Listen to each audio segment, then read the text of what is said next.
Once again, good morning grade 7 students and welcome sa aton nga fourth quarter and congratulations sa inyong performances during the third quarter. As we start with our lesson proper this morning, I request everyone to please sing our Philippine National Anthem. Ladies and gentlemen, once again, the Philippine National Anthem. Mga kababayan, ang pambansang awit ng Pilipinas. Kayang magiliw, helas ng sinakanan, alam ng puso, sa titik mo'y buhay. Lupang hinirang, tuyag ka ng magiting, sa manlulupin, di ka pasisingil, sa dagatang tutok sa simoy at sa langit mong pagaw, ay hinatang tulang awit sa pagkayang minamahal. Ang isang ng matawad mo'y tagumpay na nagtitindig, ang bituin at araw niya kailan pa may di magtitindig. Luman ang araw ng walhagit pagsinta, buhay langit sa piling mo. Ang inigaya na pagkay mga api, ang mamatay ng dahil sa'yo.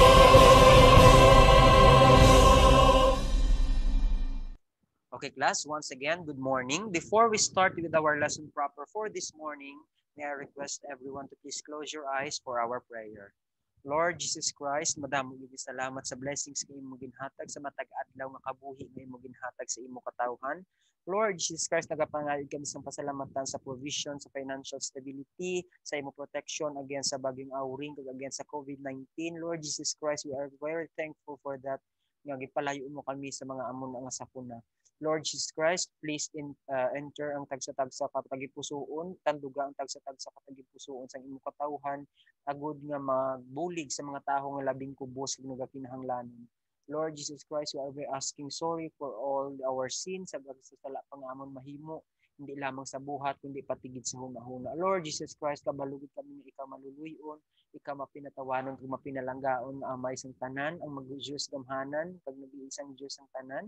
Kabay pa nga ikaw ang lapnag sang kaayuhan, magalapnag sang katawhay sa tagsa-tagsa katagipusoon sang imo nga mga katawhan, most especially Lord God ang mga country leaders namon, kabay pa kung tani nga ikaw gid ang magapatunga sa ilang nga mga desisyon sa kung ano ang plano sa tagsa-tagsa kapungsod. Kabay pa Lord Jesus Christ magapadayon ng imo nga maayo maayo nga pagpalangga, maayo nga pagbaton sa amon bilang imo nga mga katawhan despite ng mga makasasala kami. Lord Jesus Christ, madamo gid nga salamat sa tanan nga blessings. And as we start with our lesson this morning, gapangayo gid kami sang kaalam nga amon pagagamiton agud maintindihan ang topic sang amon nga mga teachers sa different subjects namon. This we ask in Jesus' name we pray. Amen. Okay, class, for our Bible verse of the week, it is taken from the book of Proverbs chapter 1, verse 7. The fear of the Lord is the beginning of knowledge, but fools despise wisdom and instruction. Amog ini class ang aton pagatandaan nga samtang kita nagakabuhi, aton gid igakabuhi nga may kahadlok kita sa Ginoo. Kay ang kahadlok naton sa Ginoo isa ina sa pamaagi nga dira ginapakita naton ang pagpalangga nga may kahadlok kita sa Ginoo. Kay nga kung wala kita kahadlok sa kay Lord Jesus Christ, buot silingon superior kita sang sa iya. Pagatandaan gid naton nga ari kita sa kalibutan, may kaalam kita, may knowledge kag wisdom kita nga gina-enjoy, may katawhayan kag may hilway kita sa aton mga ginawi tungod ina sa kay Lord Jesus Christ. Kag kinahanglan sa tanan naton nga buluhaton ara gid ang Ginoo sa aton tagsa-tagsa ka mga buluhaton sa aton nga mga goals and dreams sa kabuhi dapat ara gid si Lord Jesus Christ kay hindi gid ina naton malabot without Lord Jesus Christ sa aton nga mga handom sa aton nga tagsa-tagsa ka kabuhi. Aton gid kabuhi nga may kahadlok sa Ginoo, nga may pagdayaw kag pagpalangga kag pangayo sang kapatawaran kay Lord Jesus Christ. So aton gid pagatandaan nga fear of the Lord is the beginning of knowledge. Dira magasugod amo ina ang ginhalinan sang aton kaalam kag sang aton nga maayo nga ehemplo sa iban ang may kahadlok kita sa Ginoo. Okay class, Welcome sa aton bag-o nga topic sa aton nga fourth quarter. So we are going to start with statistics. I know that some of you are familiar sa ginatawag nga statistics, and today we are going to discuss kung ano gid bala ang ginatawag nga statistics. Statistics refer to the numerical observations of any kind. Buot silingon, as long as it is a numerical observations, bisan sa ano pa na dira, it is called statistics. One of the best example for this is the census. I know that some of you are familiar kung anong ginatawag nga census. Ina bala class ang nagalibot sa tag sa kabalay, ginapamangkot kung pila nga star sa ina nga balay, kay isip ina kung pila ang total population. Ang aton nga isa ka country may pila ka population, sa isa ka family may pila ka members ang ara dira. So that is an example of statistics in real life naton, ang aton nga census. As a branch of mathematics, so statistic also is a branch of mathematics. It deals with the, tandaan gid naton una-una, collection. Ano magsiling ka collection? So diri ginatipon ang tanan nga data or data nga pagagamiton, kag after nga na-collect, for example, na sa census, amo na nagalibot, gina-collect ina siya. So on the collection process ina siya. After ma-collect ang mga data, i-analyze ina siya. Damo kita dira nga testing measures, may ara kita nga ginatawag dara nga mga measurement gidya nga ginagamit paano mag-analyze ang statistics. So aton niya siya pagatun-an as we go through with this topic statistics. So first i-collect na naton, after nga ma-collect, i-undergo na siya naton sa analysis. Same bala class sa aton nga scientific method. Ga-collect kita sang data, ang after sina naga-testing hypothesis kita. So may hypothesis kita, tapos nag-testing hypothesis, tapos gina-analyze ang result. The same thing with this statistic, pagka-collect mo sang data, i-analyze na siya naton. Pagkatapos analyze, ato na siya i-present or presentation. Either sa ano na siya, sa bar graph, pictograph, or whatsoever, as long as ma-present naton. Pagkatapos naton present, i-interpret na siya naton. Ang last dira naton sa aton nga statistic is interpretation. Wherein sa interpretation, dira kita maka-create sang aton nga conclusion and recommendation or suggestion. First thing to do in statistics with S has statistics. Collection, so ma-collect kita sang data or data. Next, i-analyze naton using different measurement. Then i-present na siya naton sa kung ano man dira, sa ogive, sa tanan nga bar graph, pictograph, line graph, or whatsoever. And interpretation.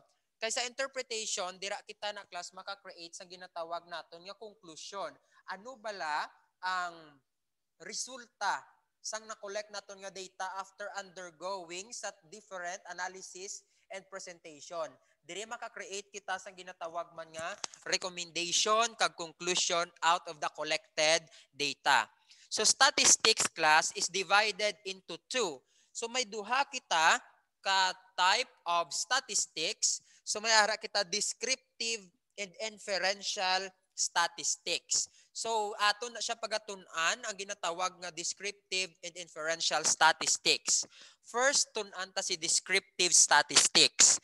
From the word descriptive, so description. Buot silingon, ga-involved ina diri ang collection, organization, presentation, and the summary of important values that describe data. From the word description, from the word descriptive, so gina-describe naton ang isa ka set of data. Mga summary of important values. So ato na siya karon hatagan examples. However, sa inferential statistics, from the word infer, but silingon gahaom-haom ikaw, may ara ikita nga ginatawag nga ano ni sa English, wa ilabot sang gina-infer naton ng sorry, nalipat ko. So magsiling kita inferential involves drawing conclusions and making predictions. So amo na siya class, gina-prediction kita. Gina-predict naton based sa descriptions of data or data collected. So may ara kita mga important statistical measures nga ginagamit para mag-summarize kag mag-survey sang research or data.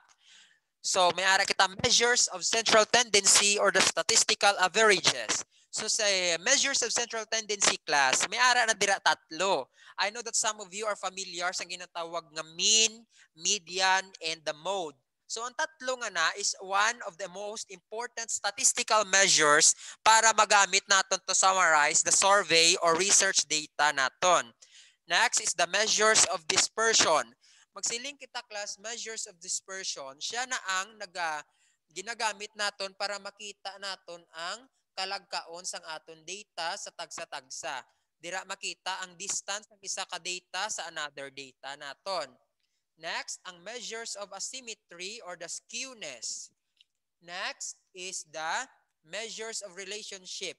Dira na naton makita kung may significant relationship or wala ang aton data or variable sa isa kag isa. Kag may ara pa kita madamo pa nga measures depende sa kung ano ang aton nga statistical research. So may ara kita basic terms sa statistics. Una-una naton is the population. So from the word population, I know that some of you makasiling kabilugan nga total or the total number sang taho sa isa ka country. So that is correct.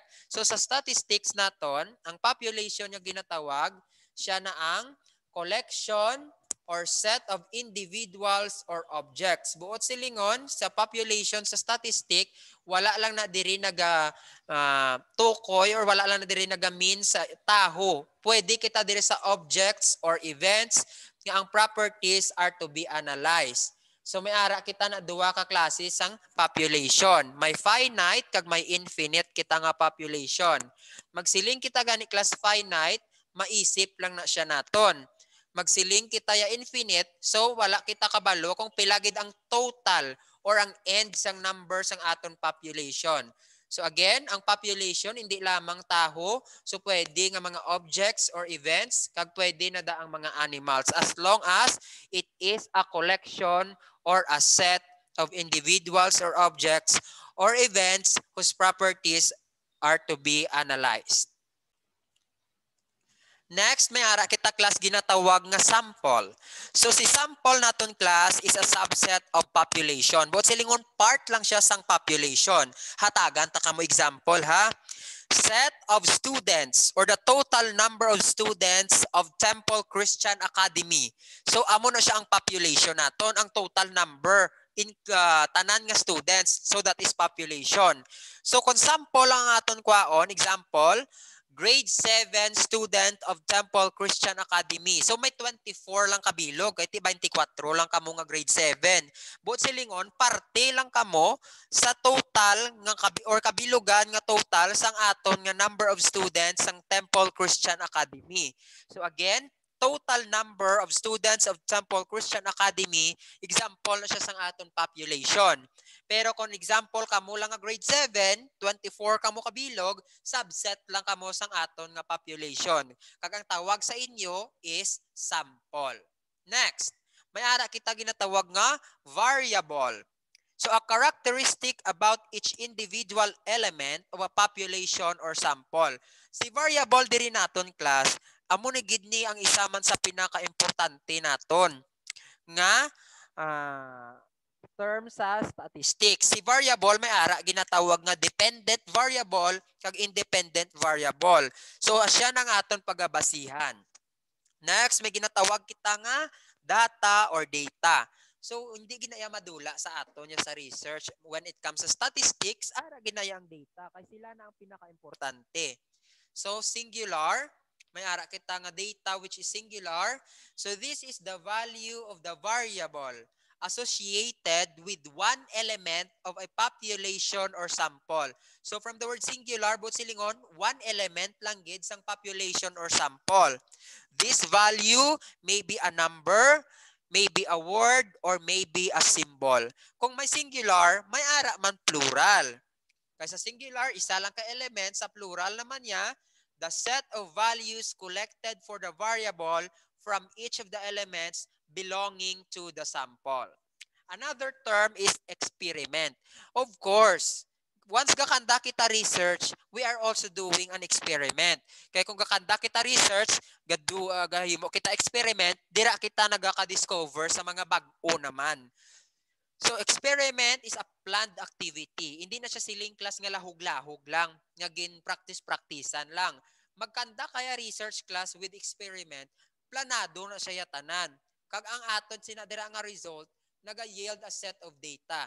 By doing sang experiment, ang result dira i-analyze na siya, i-present, then dira kita dayon maka-create sang summary or conclusion.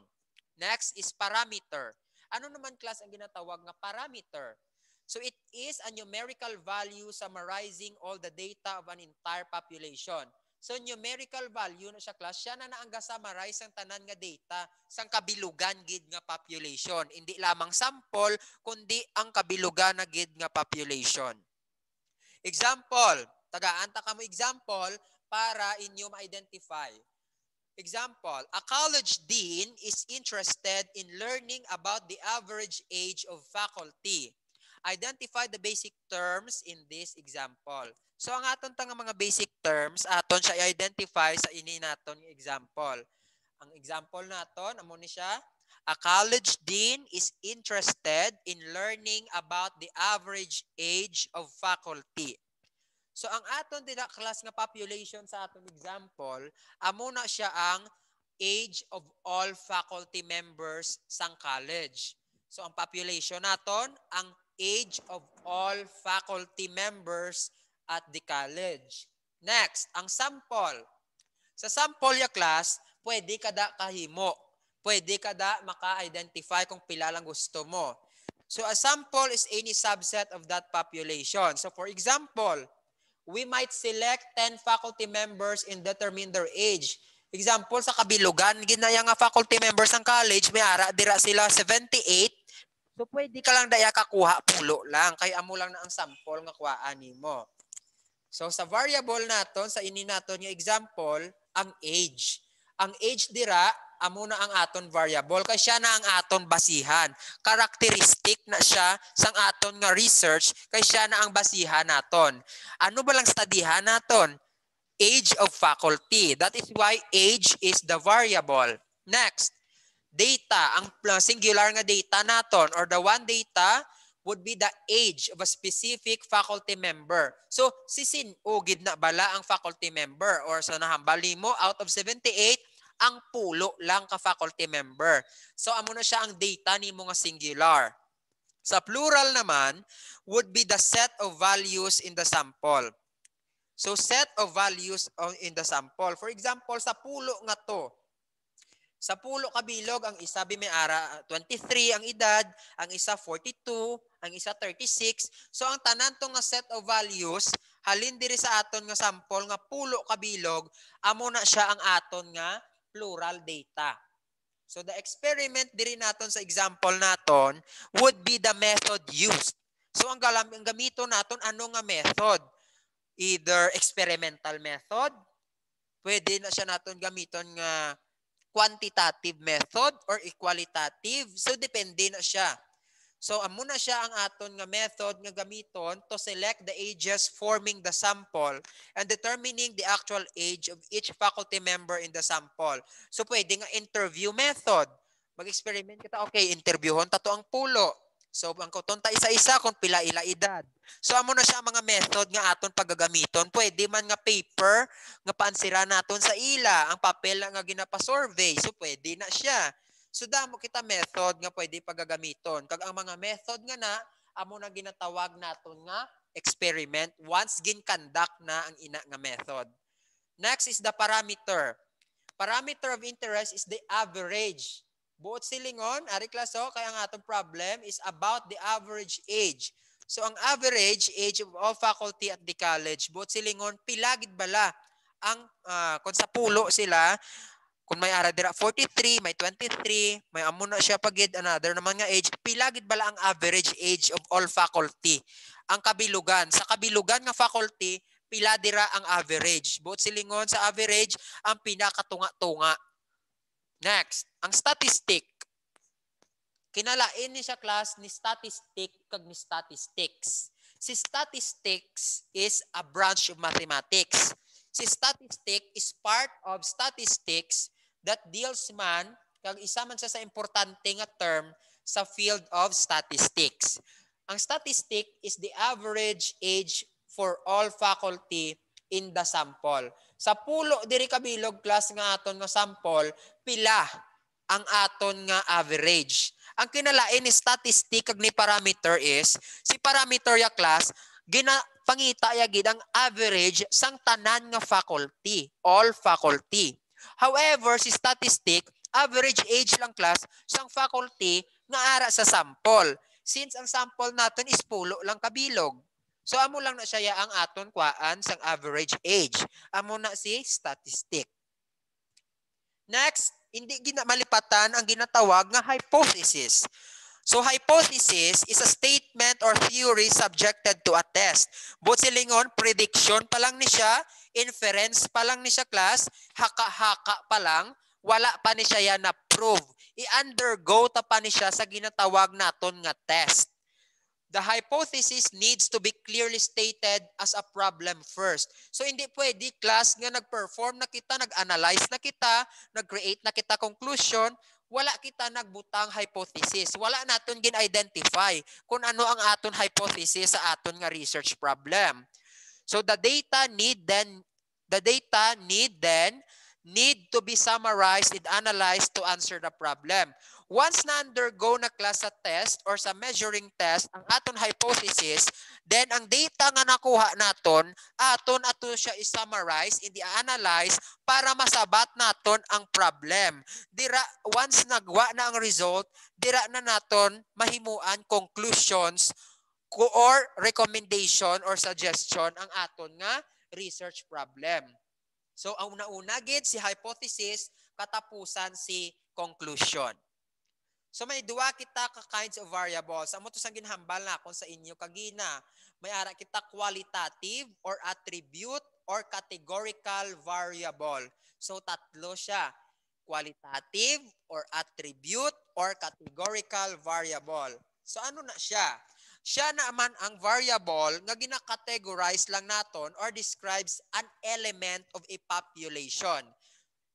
Note that arithmetic operations such as addition and averaging are not, buot silingon, hindi applicable, hindi siya pwede dira, meaning not meaningful for data resulting from a qualitative variable. Kaya sa qualitative ya class, more on diri explanation, more on diri description. For example, sina class interview method. Kung ano tong ginasabat sang gina-interview nimo, amo nang isulat nimo tanan, so that is an example of qualitative. Hindi kita dira ya gabutang numerical. That is why mag-add kita or magkuha kita average, hindi gid na applicable ang ina nga mga operations sa aton nga qualitative or attribute or categorical variable. May ara sina class opposite sina. Kag ina ginatawag nga quantitative or numerical variable. From the word numerical, diriya class, quantity matters na diya. So it is a variable that quantifies an element of a population. Kung si qualitative class, gina-describe ang element of population, si quantitative naman niya class, gina-quantifies niya ang element of a population. But silingon, ginaisip na may number involved na dire. Arithmetic operations such as addition and averaging are meaningful. So diri na siya class naton ma-apply ang aton skills sa arithmetic operation, mag-add kita, magkuha kita sang average, kag ang data resulting from a quantitative variable, sila na ang aton pagagamiton para maka-create kita sang conclusion. Si quantitative data, example sina, number of TV sets owned by a family. Quantitative, but silingon maisip mo lang. So pila ka bilog TV sets ang gina-own sang isa ka family. Pila ka bilog books ang ara sa library. So quantitative, but silingon maisip mo, may number siya, total number. Time spent on travel to school. Pila bala ka oras, pila ka minuto ang travel mo halin sa balay pakadto sa school. Amount of rainfall. So hindi taman na sila nga maisip gid, pero may amount of rainfall kita kung pila lang. Next, weight of an apple. So maisip ta lang man na siya. Pila bala ka kilo, pila ka grams ang kabug-aton sang mansanas. Example naman sa qualitative data, eye color. Si eye color makla-classify naton sa black, brown, blue, wala man guro sang sang pink nga mata, may ara guro ya pula kung adik, so pwede ta na siya mabutang. Gender, nga wala gin butang ang sex. Kay sa sex, may ara lang kita male kag female. Sa gender, may ara kita male, female, girl, boy, gay, lesbian, or ang family sang LGBT, dira na nabutang. Color of an apple. Sa color of an apple, may ara kita green, kag ara kita pula. Taste of an apple. Ano ang sabor? May aslum, may lasay, may tamis, may pait. Depende na siya sa kung ano ang sabor sang apple. So, aton siya makategorize. Ma-describe ta ang ano na sila, ang taste ng apple. So, sa nambal na to, may pait, may tamis, may aslum. Next, smell of an apple. May ara nga langto, may ara nga humot, may ara man baho nga daw dunot. So, amo na siya class ma-describe naton, aton sila makategorize, that is example of qualitative data. So, si qualitative and quantitative variables naton class may be further subdivided. Pwede na siya naton matunga pagid. So, si variable may duwa, qualitative and quantitative. Si qualitative class, nominal kag ordinal. Both silingon class, ma-order siya naton, aton siya makategorize. Kung nominal, makategorize siya naton. Kag si quantitative, may ara kita discrete kag continuous. Magsiling kita class discrete, may hangganan. May ara siya katapusan. For example, magsiling ka discrete, kuan mo lang ng total na ang kuan na lang ang gender. So gender is discrete. Kaya kung sa kuan pa class finite lang na siya. Maisip lang na naton. Tapos sa continuous ang aton age. Ang age naton class continuous because kada tuig nagadugang. Wala kita sila nga nagastick lang sa amuna. Magsiling ka naman ang kuan. Ang discrete is month in a year. So, ang discrete month in a year, may ara lang 12. Wala na yan sila nga pagka next year, nag-13 na. Pagka next year, nag-14. Next, pagdiri ang height sa continuous. So, hindi man sila nga kung 5 feet kasubong, hasta nagid lang sa katapusan, imo nga paginhawa, 5 feet na lang imo height. So, continuous na siya ang aton height. So, si nominal variable, so ari, siya na ang qualitative variable that categorizes or describes or names an element of a population. So, amo to sa ginambala kung kagina, eyeball. Example ito, may ara kita blue, may ara brown, may black, wala man guro siling may mata, pag nga puro lang puti. Next, ordinal variable, a qualitative variable that incorporates an ordered position or ranking. Example, ang rank list ninyo, gin-order ka mo dira according sa inyo average. Sa halin sa first, second, kung may nagtayo pagidira. So example na siya sang ordinal variable sa aton rank list ng first quarter kag second quarter. Next is discrete. Quantitative variable that can assume a countable number of values. Amo to siling ko class, countable or maisip lang, may hangganan or finite.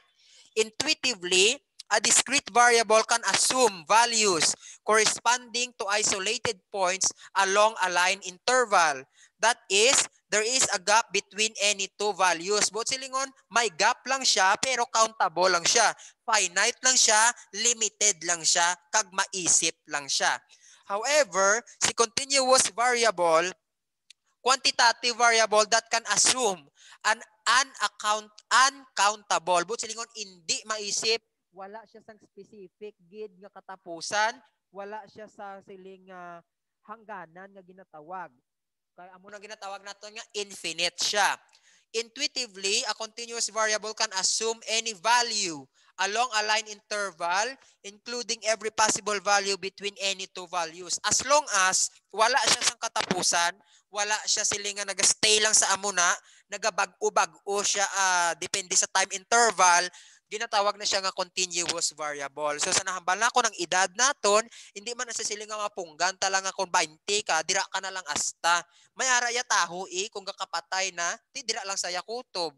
Pero ya class, maklasify tagid ang age naton nga continuous kati subong 20 ka, next year ma 21, next year ma 22. So ano muna sila ang mga examples ng aton nga nominal variable, ordinal variable. So si nominal kag si ordinal variable, division na siya sang aton nga qualitative variable. Si discrete naman kag si continuous, division naman na siya sang quantitative variable. So statistics deals with numbers. Kaysa nahambal na kon, numerical data niya class ang importante kay statistics. Need to know nature of numbers collected. Again, si continuous variables, sila na ang type of numbers associated with measuring or weighing any value in a continuous interval of measurement. Ari class, ginambal ko kagina sa inyo. Example ya sina is weight of students. Kabug-aton ta sa ginhambal ko, hindi pwede nga kung 50 kilos ka, hasta sa next year, 50 ka lang, pwede na siya nga magnubo, pwede nga magtaas. Amon na ngaging continuous na siya, kay galiwat-liwat. As long sa iya nga time interval. Height of plants. Example, ang kahoy. Pagtanom na nimo sang liso niya, hindi man pwede nga after 20 years, liso lang siya gihapon. So gataas nga gataas. Time to flowering. So hindi pagkasiling ni mga pagtanom ni mo sang liso sang bulak, nagbunga ang bulak lang dayon. So it takes time. As time goes on, pamulak ang bulak. Discrete variables, type of numbers that are counted or categorical. So may hangganan. Finite lang siya. Example, numbers of boys, numbers of girls, insects, plants. So mga examples na sila. Note, in many cases, a discrete and continuous variable may be distinguished by determining whether the variables are related to a count or a measurement. So pagkatandaan, ginanaton, aton ina dapat i-identify kung we can distinguish whether it is related to a count or a measurement. Next, discrete variables are usually associated with counting. But silingon class, magsiling ka discrete, maisip lang siya naton, may hangganan lang siya. So associated with counting siya. If the variable cannot be further subdivided or hindi ta na maisip, so it is a clue that you are probably dealing with a discrete variable. So kung masubdivided pa siya naton, dira pa siya naton, maisip lang siya naton, dira lang siya kutob, so we are dealing with discrete variable. So continuous variables naman associated with measurements. But silingon, walang katapusan, wala limitation, gapadayon lang gapadayon. The values of discrete variables are only limited. So ang discrete limited lang by our ability to measure them. Kay class, amo to siya ang aton nga topic, all about statistics. There are damo kita terms. I hope familiarize na siya ninyo. Kag ang statistics is very important gini siya class sa aton nga tagsa-tagsa ka matag-adlaw nga pagpangabuhi. Kaya ang aton nga maski aton self makonsider kita nga part kita sang statistics kay mabilong kita sa discrete variable. Number of boys, number of girls, so mga examples na sila sa aton nga real life. So if you have any questions and clarifications about our topic this morning, feel free to message me in my messenger 24/7. So thank you, grade 7, and once again, good morning and God bless.